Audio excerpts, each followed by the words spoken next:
Tu to bývame.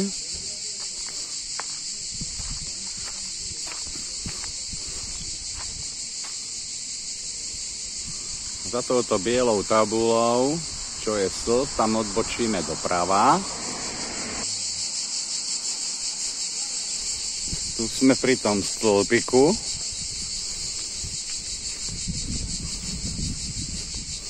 A po tejto cestičke, toto tu je autokemping. Tam vojdeme, jak idú tí cyklisti.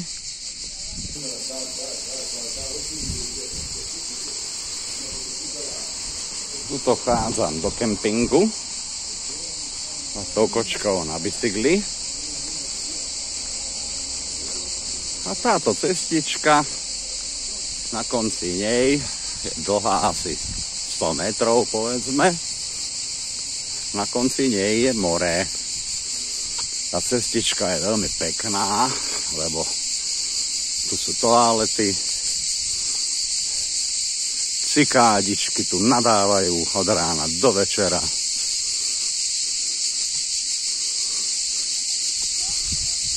Tu sú kempingáči.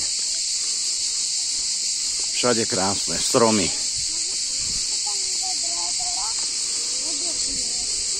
Ten kemping je veľký, široký asi 100-150 metrov a dlhý asi kilometr. Už sa blížim pomaličky ku koncu cestičky v kempingu.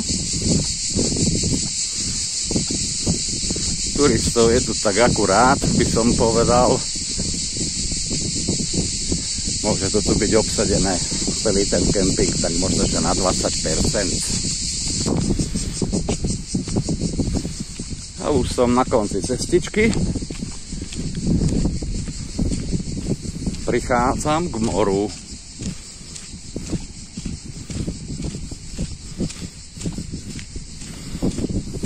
Tu je betónový chodníček. A na konci betónového chodníčka je už piesoček.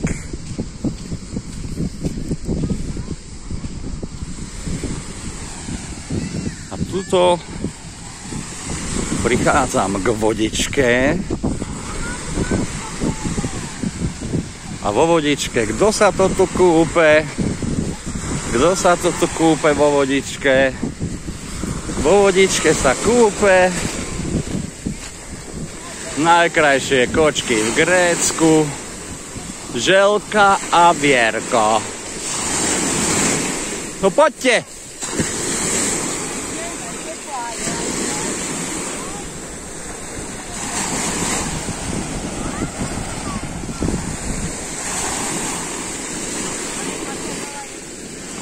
More krásnych 28. No takže toto je taká pláž, čo je pri nás. Nie je nejaká extra krásna, ale trošku ďalej, keď ideme na bicykloch alebo na autách, tak tam sú aj krásne pláže vybavené.